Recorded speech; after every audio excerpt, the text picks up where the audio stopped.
नमस्कार दोस्तों, योगी एकेडमी में आप सभी का बहुत बहुत स्वागत है। आज हम बात करेंगे सामान्य विज्ञान और सामान्य विज्ञान के अंतर्गत दोस्तों आज हम बेसिक केमिस्ट्री के बारे में बात करेंगे। दोस्तों आपकी केमिस्ट्री पूरी कवर करवाई जाएगी और केमिस्ट्री के अंतर्गत ये पहला भाग है जिसके अंतर्गत हम पदार्थ के बारे में बात करेंगे।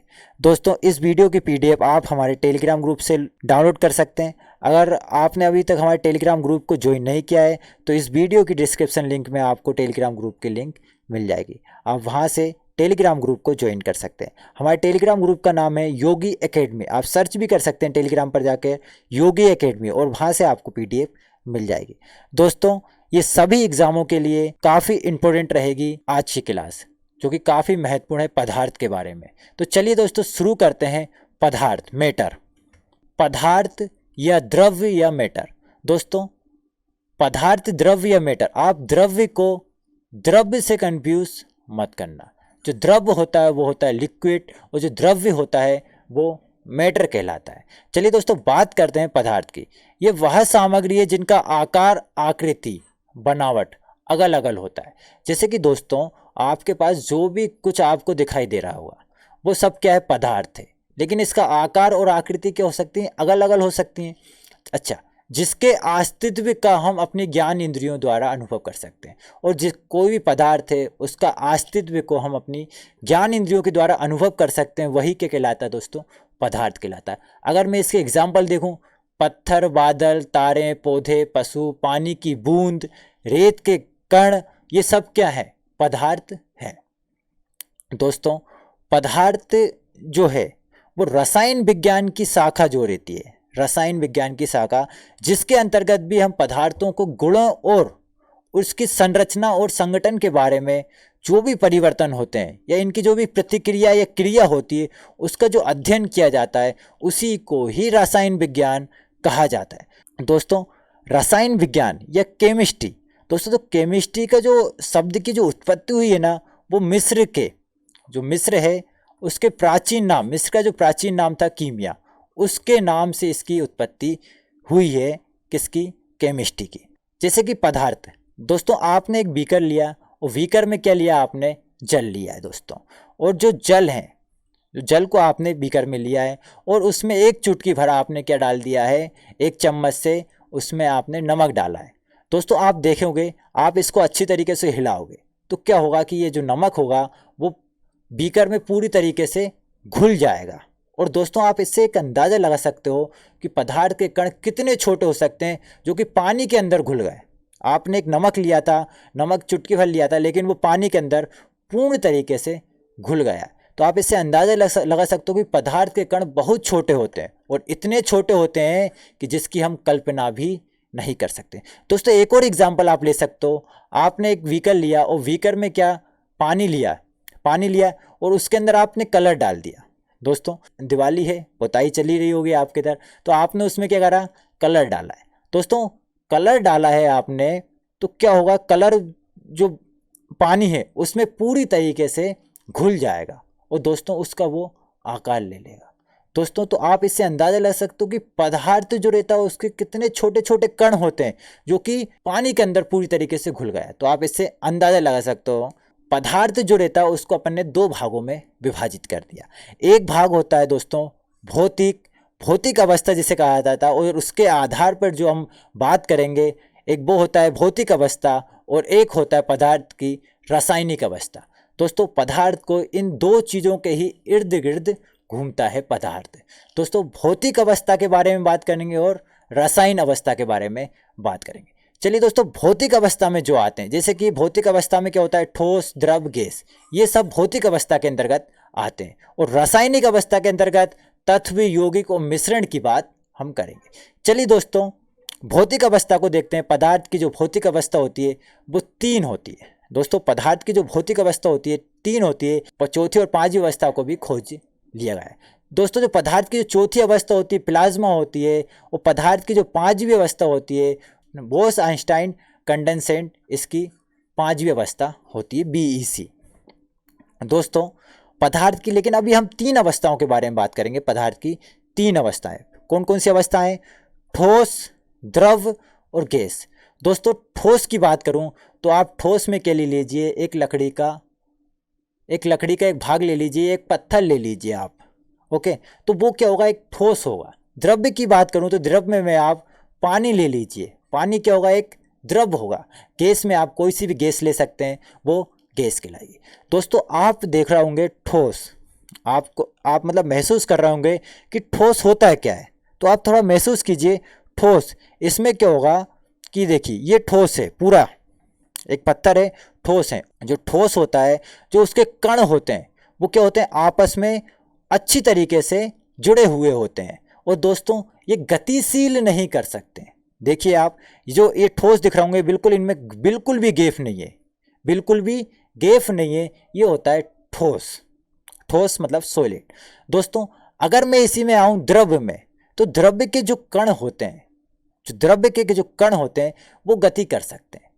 द्रव्य के जो कण होते हैं वो क्या कर सकते हैं, गति कर सकते हैं। मतलब कहने का मतलब ये है कि द्रव के जो कण होते हैं उनके बीच में गैप होता है, उनके बीच में क्या होता है, गैप होता है। लेकिन ठोस में बिल्कुल भी गैप नहीं होता है दोस्तों इसी की तरह इसी में बात करूं मैं गैस की, तो जो दोस्तों गैस होता है वो ठोस और द्रव्य की अपेक्षा गैस में कण बहुत दूर दूर होते हैं। दोस्तों आप देख रहे होंगे कि ठोस में बहुत पास होते हैं, द्रव्य में उससे कम होते हैं ठोस से, और गैस में ठोस और द्रव्य से भी बहुत दूर दूर होते हैं। दोस्तों ये दिख रहा होगा आपको, इसके जो कण होते हैं वो बहुत दूर दूर होते हैं। और क्या करते हैं दोस्तों, ये जब दूर होते हैं तो ये आसानी से गति कर सकते हैं, लेकिन ठोस में कण क्या है, पास पास हैं, तो ये आसानी से गति नहीं कर पाएंगे। इसी प्रकार द्रव्य में गति कर सकते हैं, लेकिन ठोस से ज़्यादा। ओके, और गैस जो होती है वो सबसे ज़्यादा गतिशील होती है दोस्तों अगर मैं बात करूं ठोस की, तो आपने एक बर्तन लिया और बर्तन में आपने जो ठोस जो बर्फ़ होता है उसको आपने बर्फ़ को डाल दिया। तो दोस्तों आपने डाला है तो इसका एक आयतन भी होता है। जो ठोस रहता है उसका एक क्या होता है, आयतन होता है। और दोस्तों इसका जब आयतन होगा तो दोस्तों आप देख रहे होगे कोई भी चीज़ का एक शेप होता है, जिसे हम आकार कहा जाता है दोस्तों, उसका क्या होगा, एक आकार भी होगा। दोस्तों इसका आयतन और आकार और दोस्तों आकृति, ये तीनों क्या होते हैं, निश्चित होते हैं ठोस में। देखिए दोस्तों ये ठोस है, इसका आकार जो होगा और आयतन जो होगा वो क्या होगा, निश्चित होगा। दोस्तों इसी प्रकार अगर मैं बात करूं द्रव्य की, तो द्रव्य में क्या होगा, आयतन तो निश्चित होगा। जैसे कि आपने गिलास लिया, गिलास में पानी डाल दिया तो उसका वो शेप ले लेगा, पानी जो गिलास रहेगा उसका वो शेप ले लेगा पानी। लेकिन दोस्तों इसका जो आकार रहेगा वो नहीं होता है, मतलब पानी का कोई आकार नहीं होगा। दोस्तों जैसे कि आपने पानी लिया और पानी को आपने फैला दिया, तो वो क्या होगा, ज़मीन में कहीं से कहीं भी जा सकता है ना, तो क्या होगा, इसका कोई आकार नहीं है, इसका कोई आकार नहीं है। लेकिन आपने एक ठोस कोई पत्थर लिया और उसको आपने फेंक दिया या पटक दिया, तो दोस्तों वो उसका आकार और आकृति है तो वो वहीं रहेगा, लेकिन पानी जो रहेगा वो फैल जाएगा, तो इसका कोई आकार और आकृति नहीं होती। लेकिन अगर इसने किसी बर्तन में आपने डाला है इसको, तो वो उसका शेप ले लेगा। तो मतलब क्या है, इसका आयतन होता है, इसका आयतन होता है। दोस्तों अगर मैं इस गैस में बात करूं, तो गैस में ना तो आकार होता है ना आयतन होता है दोस्तों, ना आकार होता है ना आयतन होता है ना आकृति होती है इसमें, गैस में कुछ भी नहीं होता। ठोस को आपने गर्म किया, ठोस को आपने गर्म किया, तो जो इसके जो कण हैं वो कम गतिशील होंगे। क्यों होंगे वो, इसके जो कण हैं वो कम गतिशील होंगे। तो इसकी जो गतिज ऊर्जा होती है, अब यहाँ से आप समझना गतिज ऊर्जा क्या होती है, काइनेटिक ऊर्जा जो होती है वो क्या होगी, कम होगी। क्योंकि इसको आपने गर्म किया तो इसके जो कण हैं वो आपस में क्या होंगे, बिल्कुल पास पास हैं। तो इसके जो कण बिल्कुल आपस में पास पास हैं, तो इसलिए क्या होगी, इसकी जो कणों की जो गति होगी वो धीमी होगी। अगर मैं इसी बात पे करूं बात की द्रव्य की, तो द्रव्य के जो कण होंगे वो थोड़े दूर दूर हैं, तो इसकी जो गतिज ऊर्जा होगी वो ठोस से क्या होगी, अधिक होगी। और इसी प्रकार अगर मैं बात करूं गैस की, तो जो गैस की गतिज ऊर्जा होगी वो सबसे अधिक होगी, क्योंकि इसके जो कण हैं वो काफ़ी दूर दूर हैं। तो इस कारण से इसकी जो गति होगी गैस की वो काफ़ी तेज होगी। दोस्तों संपीड़न या कंप्रेशन की बात करता हूं मैं दोस्तों, तो देखिए जैसे कि संपीड़न मतलब क्या होता है, आपने किसी चीज़ को दबाया, आपने किसी चीज़ को दबाया तो ठोस जो रहेगी वो दबेगी नहीं, ठोस जो रहेगी वो दबेगी नहीं। तो आप इससे अंदाज़ा लगा सकते हो कि जो ठोस का जो संपीड़न होता है वो नहीं होता है। मतलब आपने कोई चीज़ को दबाया लेकिन वो दबी नहीं, वो दबी नहीं तो उसका क्या होगा, संपीड़न नहीं हुआ है। हाँ, अगर आप ज़्यादा तेज दबाओगे तो वो थोड़ी बहुत दबेगी। अगर आप किसी चीज़ पे ज़्यादा ही फोर्स लगा दिया आपने, अति से ज़्यादा फोर्स लगा दिया, तो वो थोड़ी बहुत दबेगी। लेकिन इसका जो संपीड़न होता है वो नहीं होता है दोस्तों।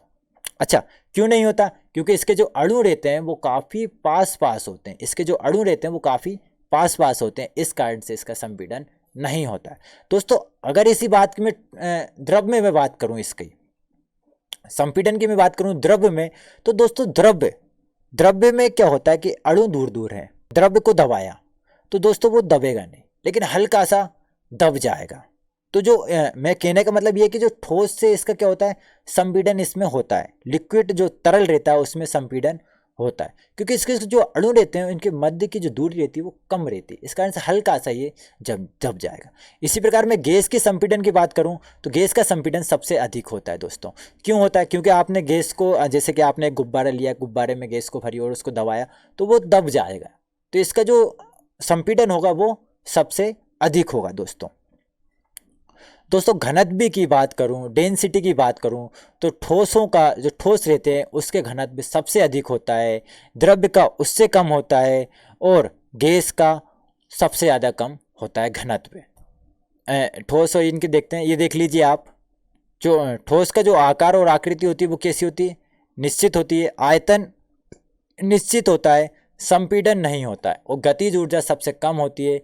गलनांक बिंदु और क्वथनांक बिंदु बहुत अधिक होते हैं। मतलब ये क्या होगा कि बहुत अधिक ताप पर ही ये गलेगा और बहुत अधिक ताप देना पड़ेगा, तब ये वाष्प में बदलेगा दोस्तों। तो इसलिए इसे गलनांक बिंदु और क्वथनांक बिंदु दोनों अधिक होते हैं। घनत्व की बात करूँ, ठोस का घनत्व अधिक होता है। और दोस्तों तरल की बात करते हैं, लिक्विड की बात करते हैं, तो आकार आकृति नहीं होती, इसकी आकार और आकृति नहीं होती, आयतन निश्चित होता है, संपीड़न कम होता है, गतिज ऊर्जा अधिक होती है। गतिज ऊर्जा इसकी अधिक होती है किससे? ठोस से, लेकिन सबसे अधिक नहीं होती है। और इसका गलनांक बिंदु और क्वथनांक बिंदु बहुत कम होते हैं। मतलब ये जल्दी ही कोई चीज़ है, जैसे कि आपने बर्फ़ लिया है, आपने क्या लिया, एक बर्फ़ लिया है, बर्फ़ का टुकड़ा लिया है, तो आपने उसको गर्म किया है तो वो जल्दी ही लिक्विड में चेंज हो जाएगा।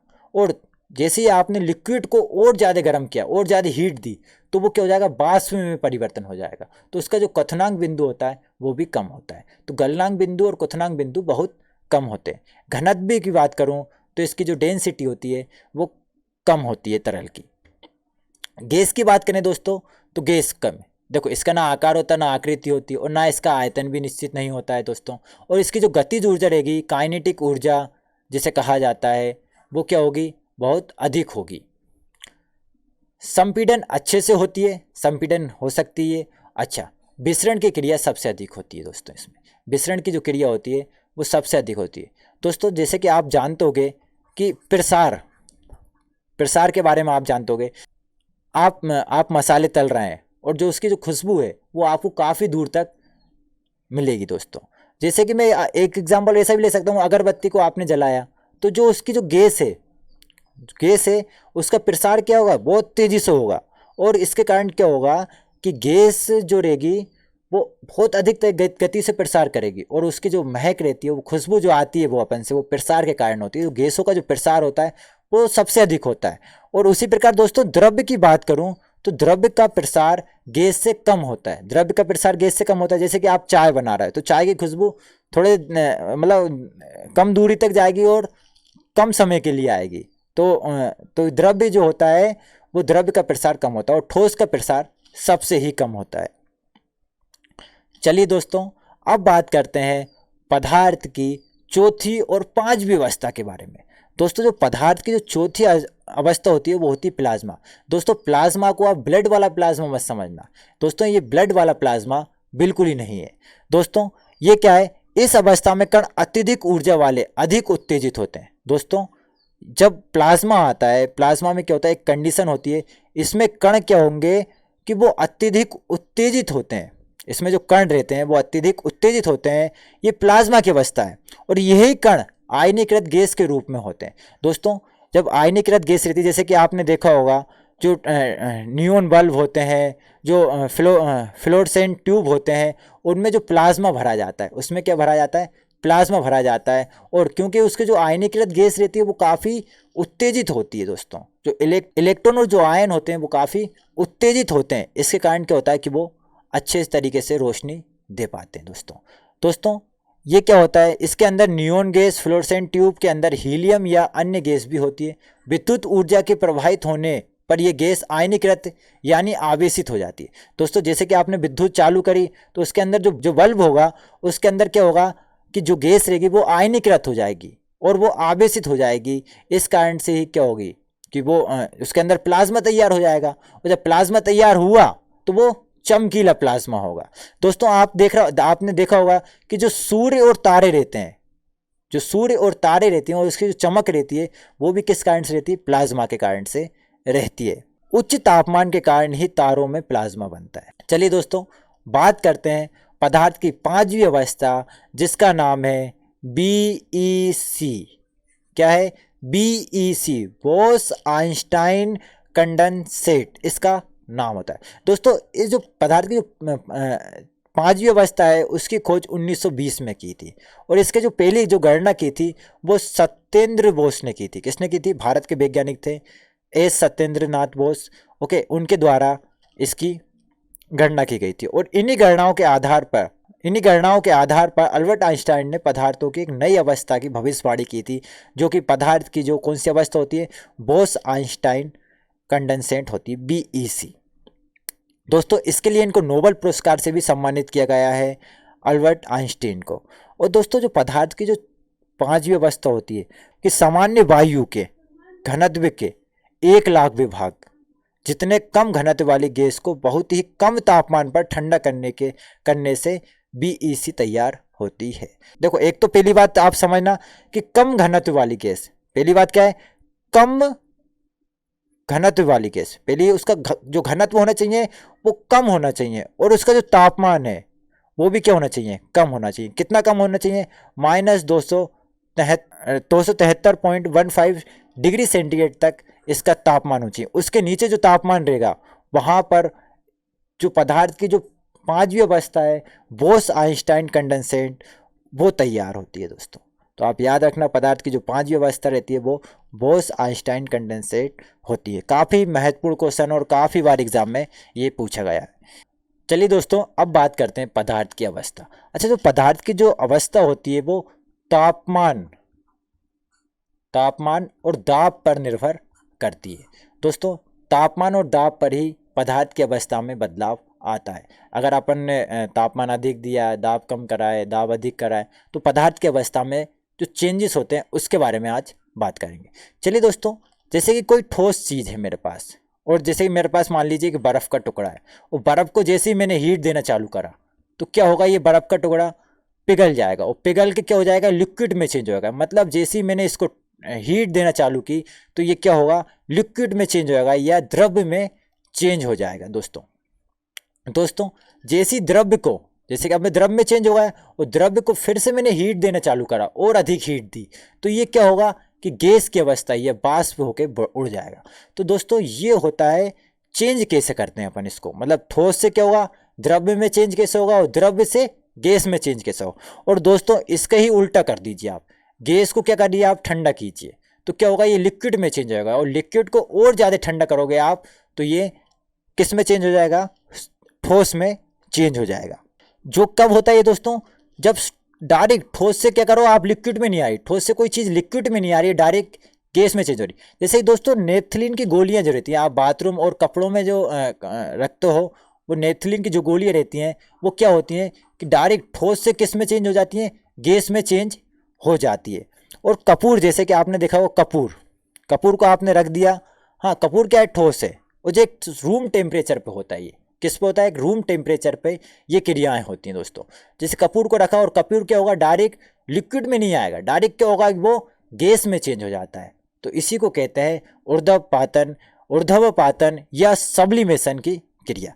दोस्तों अगर अब मैं गैस से किस में चेंज करूँ, सॉलिड में चेंज करूँ, तो ये गैस से सॉलिड में भी चेंज हो जाता है, मतलब गैस से ठोस में भी ये चेंज हो जाता है, जिसको अपन क्या कहते हैं, रिवर्स सब्लिमेशन। किसे कहते हैं, रिवर्स सब्लिमेशन कहा जाता है।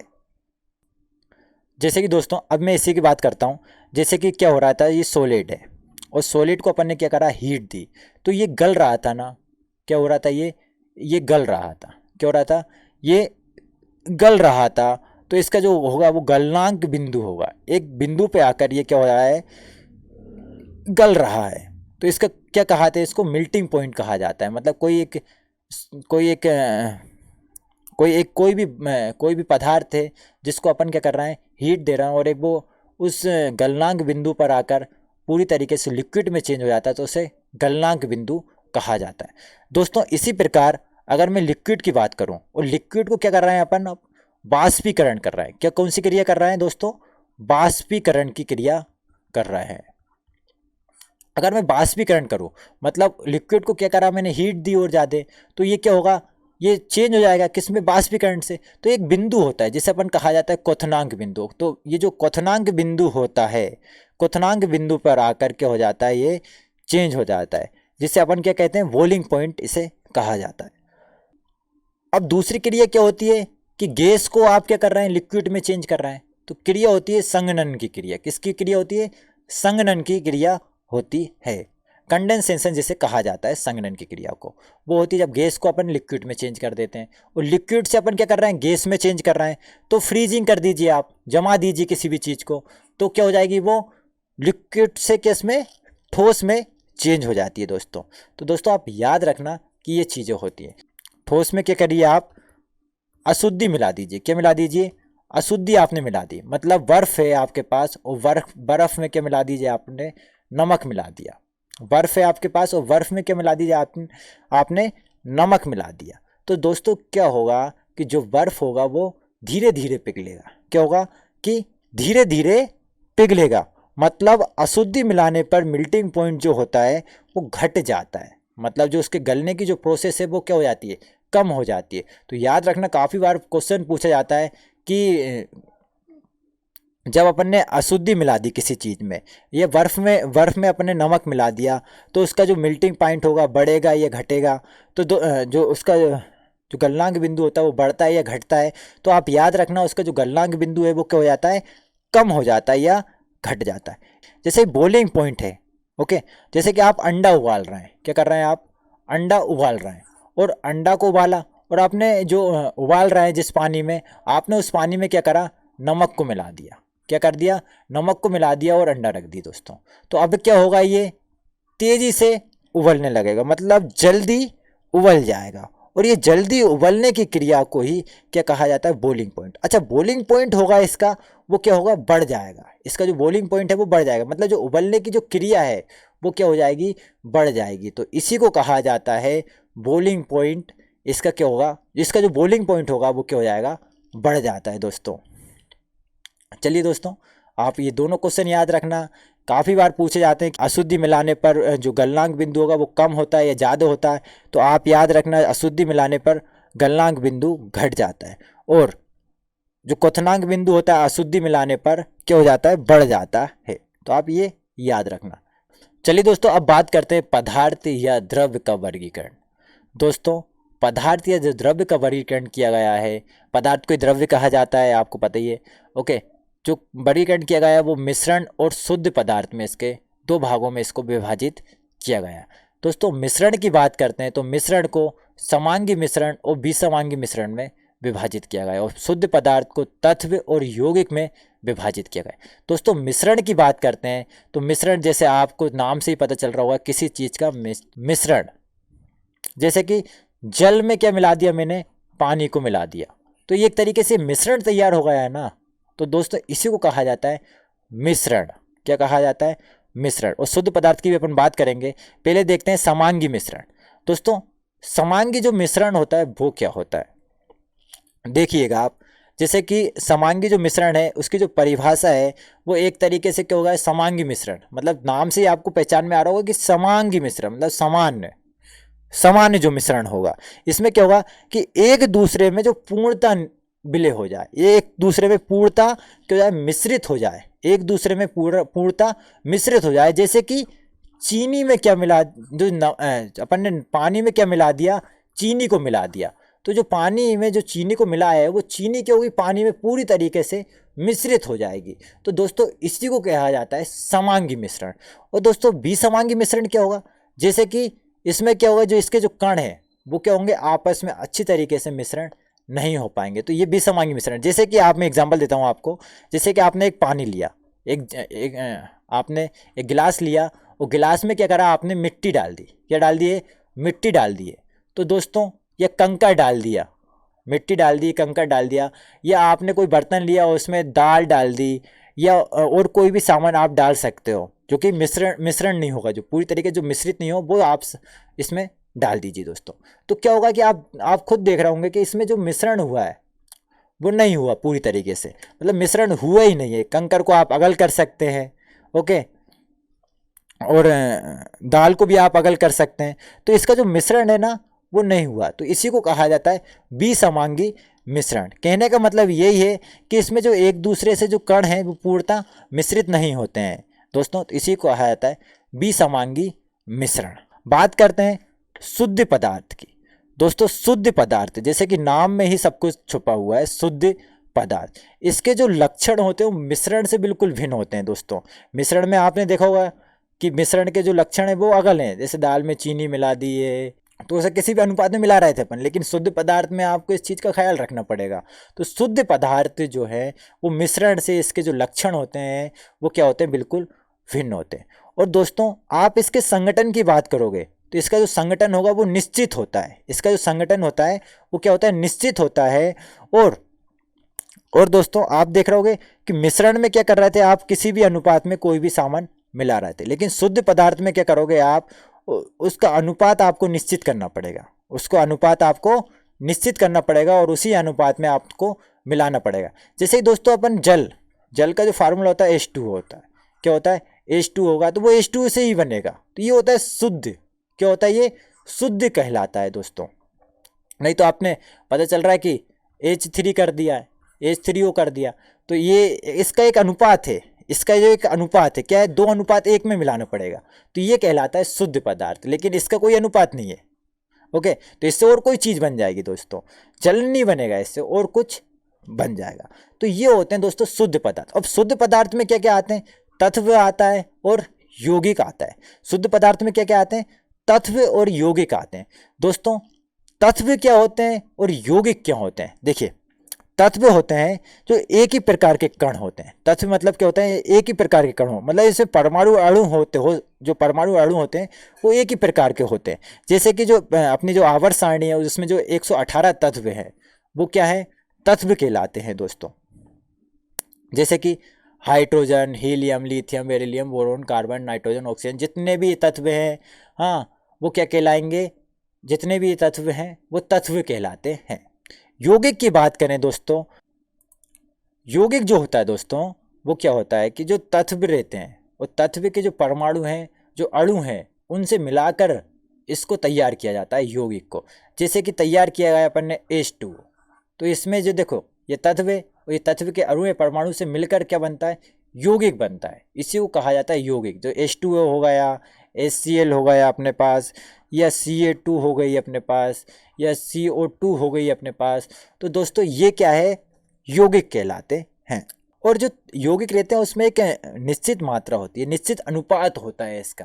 क्या होता है, यौगिक का एक निश्चित अनुपात होता है दोस्तों। और दोस्तों आप जैसे कि जानते होंगे कि जो अपना ये जो अपना जल होता है, जल में जो H होता है, जल में जो H होता है हाइड्रोजन, एक तेज ध्वनि के साथ जलती है दोस्तों। ये बहुत तेज गति से ये हाइड्रोजन क्या होता है, जलता है, जो कि सूर्य में भी हाइड्रोजन होता है और संलयन की क्रिया के कारण जलता है।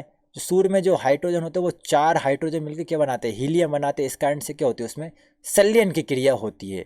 और दोस्तों जो हाइड्रोजन होता है वो क्या होता है, एक जलता हुआ पदार्थ है। और ऑक्सीजन जो होती है दोस्तों, जो ऑक्सीजन होती है वो क्या करती है, दहन में सहायक करती है दोस्तों, मतलब जलाने में क्या करता है, ये ऑक्सीजन सहायक करता है किसी भी चीज़ को। और इन दोनों के मिलने से, मतलब H2O के मिलने से क्या बनता है, अग्निशामक बनता है। मतलब अग्निशामक से मतलब है जल क्या होगा कि अग्निशामक का काम करता है, मतलब आग बुझाने के लिए इसका उपयोग करते हैं। तो दोस्तों आप काफ़ी इंटरेस्टिंग चीज़ थी ये, तो आप याद रखना। चलिए दोस्तों और एक बात तो याद रखना कि मिश्रण को अपन क्या करेंगे, मिश्रण को भौतिक विधियों के द्वारा अलग किया जा सकता है। मिश्रण को क्या करते हैं अपन, भौतिक विधियों के द्वारा अलग किया जा सकता है, लेकिन शुद्ध पदार्थ या तत्व या यौगिक को अपन भौतिक विधि के द्वारा अलग नहीं करते हैं, इसको रासायनिक विधि के द्वारा अलग किया जाता है दोस्तों। चलिए दोस्तों, अब बात करते हैं विलयन की। दोस्तों विलयन क्या होता है, दो या दो से अधिक पदार्थों के समांगी मिश्रण। मैंने आपको समझाया समांगी मिश्रण क्या होता है, तो उसके जो मिलने से जो तैयार होता है उसको कहा जाता है विलयन। जैसे कि नींबू जल, सोडा जल आदि क्या है, विलयन के उदाहरण हैं। अब मैं बात करता हूँ विलेय और विलायक क्या होता है। दोस्तों जैसे कि विलायक, आप समझ रहे होगे विलायक, विलायक मतलब क्या होता है, सोलवेंट। सोलवेंट में क्या होता है दोस्तों, जैसे कि आपने गिलास में पानी लिया है, इसकी मात्रा क्या है, अधिक है, और ये क्या अपने पास विलेय है, विलेय है, और इसकी जो मात्रा है वो क्या होती है, कम होती है। और दोस्तों इसको अपन जब इसमें मिलाएंगे, इस विलेय को जब अपन विलायक में मिलाया जाता है, तब अपना तैयार होता है क्या, विलयन। तो आप याद रखना, विलायक में क्या करते हैं अपन, विलेय पदार्थ को मिला, विलेय क्या होता है, जिसकी जो पदार्थ की जो मात्रा होती है वो कम होती है, और विलायक क्या होता है, इसमें क्या होता है, इसकी मात्रा अधिक होती है। और विलेय क्या करते हैं अपन, कम मात्रा वाली, मतलब जो अधिक मात्रा होती है उसमें मिलाते हैं किसको, विलेय को, तो इसको कहा जाता है विलेय। जैसे कि दोस्तों आप इसको देख सकते हो, क्या करा, ये अपने पास जल है, तो जल क्या होगा, अपने पास विलायक होगा, क्या होगा, विलायक होगा। और जब इसमें अपन चीनी डाल रहे हैं या नमक डाल रहे हैं, तो ये क्या कहलाएगा, विलेय कहलाएगा, क्योंकि इस जो विलेय की मात्रा होती है वो क्या होती है, कम होती है, और विलायक की मात्रा अधिक होती है। चलिए ये क्या है, एक विलयन है दोस्तों। और विलयन में क्या होगा है दोस्तों, कि विलयन क्या होता है, एक समांगी मिश्रण होता है। इसमें क्या होता है, कोई भी कण आपस में अच्छी तरीके से घुल जाता है, उसमें कोई भी जगह नहीं बचती है। दोस्तों मैं आपसे पहले भी समझा चुका हूँ, जो कि अच्छी तरीके से घुल जाए वो कहलाएगा समांगी मिश्रण। तो जैसे कि चीनी और पानी से क्या बनता है, एक समांगी मिश्रण तैयार होता है, उसमें क्या होता है, चीनी अच्छी तरीके से घुल जाती है, नमक अच्छी तरीके से घुल जाता है, तो इसको कहा जाता है विलयन। दोस्तों इसके जो कण होंगे, इसके जो कण का जो आकार होगा वो कितना होगा, कितना होगा, 10⁹ मीटर या 1 नैनोमीटर भी से कहा जाता है। और दोस्तों इसको अपने क्या करेंगे, नग्न आंखों से भी नहीं देखा जा सकता है।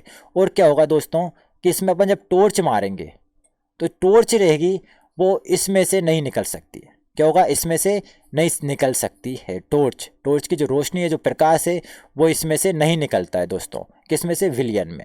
ये देखिए दोस्तों, विलयन के जो गुण हैं, विलयन एक समांगी मिश्रण होता है, इसका जो व्यास होता है, कण के व्यास जो होता है 1 नैनोमीटर से भी छोटा होता है। ये अपने छोटे आकार के कारण विलयन के कण में अच्छी तरीके से क्या हो जाता है, घुल जाता है, जिससे क्या होता है, प्रकाश के किरण को फैला नहीं पाता, इसलिए विलयन में प्रकाश का मार्ग अपन को दिखाई नहीं देता दोस्तों। तो चलिए शुरू करते हैं, गैसीय विलयन। अच्छा, ये विलयन के प्रकार हैं, कौन कौन से विलयन के प्रकार हैं, गैसीय विलयन, द्रव्य विलयन और ठोस विलयन। अच्छा दोस्तों, गैसीय विलयन की बात करूं, जैसे कि अपन मिलाते नहीं हैं, गैस को गैस में मिला दिया, गैस को गैस में मिला दिया, और जो मिश्रण जो तैयार होता है अपन को, उसके बारे में बात कर रहे हैं दोस्तों। चलिए दोस्तों, जैसे कि गैस क्या है, एक विलेय है, गैस क्या है, एक विलेय है, और विलेय मैंने अभी आपको बताया इसकी मात्रा कम होती है।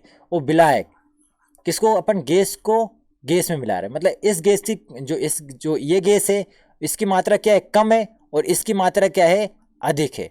तो अब इस गैस को अपन ने इस गैस में मिलाया, तो दोस्तों क्या बनेगा, देखिए गैस, जब गैस को मिलाएंगे तो गैस का एक जो मिश्रण तैयार होता है, जैसे कहते हैं ऑक्सीजन को किस में मिला दिया, ऑक्सीजन व नाइट्रोजन को आपस में मिला दिया, तो ये गैस और गैसीय विलयन कहलाता है। क्या कहलाता है, कौन सा विलयन कहलाता है, गैस को गैस में मिलाएंगे तो ये गैसीय विलयन कहलाता है। और दोस्तों जैसे कि गैस है, गैस में आप क्या कर रहा हो, आप द्रव्य को मिला रहा हो, किस में मिला रहा हो, द्रव्य को। द्रव्य क्या एक विलेय है, और द्रव्य की जो मात्रा होगी वो कम होगी, आप द्रव्य को किस में मिला रहा हो, गैस में मिला रहा हो, गैस की जो मात्रा है वो अधिक है। तो देखिए आपने क्लोरोफॉर्म का नाइट्रोजन गैस में क्या कर दिया, मिश्रण कर दिया दोस्तों।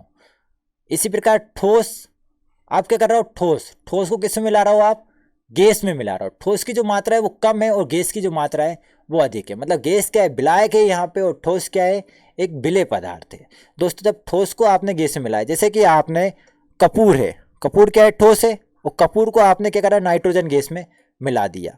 तो दोस्तों ये इसका एग्जाम्पल है। तो ये कौन सा मिश्रण, जो ये जो उदाहरण है वो किस चीज़ का उदाहरण है, ये है गैसीय विलयन का। क्वेश्चन जो आपका पूछा जाएगा वो उदाहरणों से पूछा जाएगा। तो बताइए कि कपूर का नाइट्रोजन में कौन सा विलयन होगा, आपको 4 ऑप्शन दे देगा, तो उसमें से आपको गैसीय विलयन लगाना है दोस्तों। चलिए द्रव्य विलयन की बात करते हैं। द्रव्य विलयन मतलब द्रव्य क्या है, एक विलेय पदार्थ है, नहीं द्रव्य जो है एक विलायक है, और गैस जो है वो क्या है यहाँ पे विलेय पदार्थ है। अब गैस को अपन किस में मिला रहे हैं, द्रव्य को मिला रहे हैं, मतलब द्रव्य की जो मात्रा है वो अधिक है और गैस की जो मात्रा है वो क्या है, कम है दोस्तों। जैसे कि ऑक्सीजन को क्या करा अपन ने, जल में मिला दिया, तो जल में घुली हुई ऑक्सीजन। अब ये उदाहरण दे दिया आपको, जल में घुली हुई ऑक्सीजन किसका उदाहरण है, तो ये द्रव्य विलयन का उदाहरण, क्योंकि ऑक्सीजन की मात्रा कम होगी और जल की मात्रा यहाँ पे क्या होगी, अधिक होगी। अब जैसे मैं द्रव्य को किस में मिला दिया, मैंने द्रव्य को द्रव्य में मिला दिया, मतलब यहाँ पे ये द्रव्य की मात्रा कम है और ये द्रव्य की मात्रा अधिक है। जैसे कि जल में मैंने क्या करा, एथेनॉल को मिला दिया, और जल की जो मात्रा है वो अधिक है और एथेनॉल की मात्रा क्या है, कम है। ठोस है, ठोस को आप किस में कर रहा है, द्रव्य में मिला रहा है, ठोस को किस में मिला रहा हो आप, द्रव्य में मिला रहा है। तो द्रव्य की यहाँ पे जो मात्रा है, द्रव्य जो है वो विलायक है और ठोस जो है वो विलेय पदार्थ है। ओके, ठोस की मात्रा कम है, ठोस की मात्रा क्या है, कम है। अब देखिए जल में घुला हुआ ग्लूकोज, ग्लूकोज की जो मात्रा है वो कम है, ग्लूकोज ठोस है, और किस में मिला रहे हैं अपन, जल में इसको मिला रहे हैं। तो ये किसका उदाहरण है, द्रव्य विलयन का उदाहरण है। चलिए अब बात करते हैं ठोस विलयन के बारे में। दोस्तों ठोस विलयन, जैसे कि आप क्या करोगे, आप ठोस में किसको मिलाओगे, ठोस को गैस द्रव ठोस में मिलाओगे। जैसे कि ठोस में क्या मिला दी मैंने, गैस मिला दी, गैस की जो मात्रा है वो कम है और ठोस की जो मात्रा है वो अधिक है। मतलब गैस क्या है, एक विलेय है, और ठोस क्या है, विलायक है। देखिए जैसे ही दोस्तों हाइड्रोजन का पैलेडियम में विलयन, द्रव्य को ठोस में मिला दिया मैंने, जैसे कि पारे का सोडियम के साथ, इसको कहते हैं अपन अम्ल गवन कहा जाता है। ठोस को ठोस में मिला दिया, मतलब ठोस वस्तु है उसको ठोस में मिला दिया, जैसे तांबे का सोने में विलयन। तो दोस्तों ये इसके उदाहरण थे विलयन के, काफी इंपॉर्टेंट है, आपको समझ में भी आया होगा। चलिए नेक्स्ट क्वेश्चन देखते हैं। निलंबन, निलंबन क्या कहलाता है दोस्तों, विसमांगी घोल जो कि ठोस द्रव्य में परिक्षेपित हो जाता है। विसमांगी घोल है और ये ठोस और द्रव में क्या हो जाएगा, परिक्षेपित हो जाएगा। दोस्तों जैसे कि एक अपने पास एक कंटेनर है, उसमें क्या करा मैंने, ये कंकड़ डाल दिए। दोस्तों ये क्या कर दिए मैंने, कंकड़ डाल दिए, तो ये क्या होगा, ये एक विसमांगी घोल तैयार होगा है। इसमें क्या होगा कि जो ठोस जो द्रव है उसमें परिक्षेपित हो जाता है, उसे निलंबन कहा जाता है। इसमें जो प्रकाश की जो रोशनी रहेगी वो आसानी से निकली जा सकती है दोस्तों, और इसके जो कण है वो आसानी से देखे हुए जा सकते हैं दोस्तों। और इसके जो कण का जो आकार होता है दोस्तों निलंबन में, वो 10⁻⁻6 मीटर से कम होता है। कितना होता है, 10⁻⁻6 मीटर से भी इससे कण का जो आकार होता है, या कण का जो व्यास होता है वो कम होता है दोस्तों। जैसे कि दोस्तों मैं एक और एग्जांपल देता हूँ आपको, जो एक अपने पास कंटेनर है, कंटेनर में ये पानी भरा है और इसमें क्या करा मैंने, मिट्टी वाला चौक मिला दिया। क्या मिला दिया, मिट्टी का चौक मिला दिया। तो इसमें जो होगा, इसमें जो प्रकाश की जो रोशनी देगी वो इससे क्या हो जाएगी, आराम से निकल जाएगी दोस्तों। ओके चलिए इसके गुण धर्म की बात करते हैं। तो एक ये विसमांगी मिश्रण है, ये कण, इसके कण जो होते हैं वो आंखों से देखे जा सकते हैं। और दोस्तों ये प्रकाशीय किरण को क्या करते हैं, फैला देता है। इसके जो कण रहते हैं वो तली में आसानी से बैठ जाते हैं। तथा निलंबन जो होता है वो अस्थायी होता है दोस्तों। कैसा होता है, अस्थायी होता है। और इसे छानन विधि द्वारा भी इसके कणों को या इसके मिश्रण को अपन अलग किया जा सकता है दोस्तों। चलिए दोस्तों बात करते हैं कोलाइड विलयन की। किसकी बात करते हैं, कोलाइड विलयन। विलयन में समान रूप से फैले होते हैं। ओके, ये विलयन में क्या होगा, समान रूप से तो फैले होंगे इसके कण, लेकिन निलंबन की अपेक्षा कणों का आकार क्या होगा, छोटा होगा। निलंबन में क्या होता है, कणों का आकार बड़ा होता है और उससे जो छोटे कण रहेंगे वो किस में रहेंगे, कोलाइड में रहेंगे। ये मिश्रण कैसा होगा, अपन को समांगी प्रतीत होता है। इस कारण से क्या होता है, इसके कण जो छोटे रहेंगे और अच्छे तरीके से घुले रहेंगे, तो ये मिश्रण जो होगा अपन को समांगी प्रतीत होता है। लेकिन वास्तविकता में ये समांगी नहीं होता है, ये विलयन विसमांगी मिश्रण कहलाता है दोस्तों। क्यों कहलाता है, क्योंकि देखिए दोस्तों इसके जो कण का जो आकार है वो 10⁻⁹ मीटर से 10⁻⁻6 मीटर के बीच में इसके कण का व्यास या आकार होता है दोस्तों।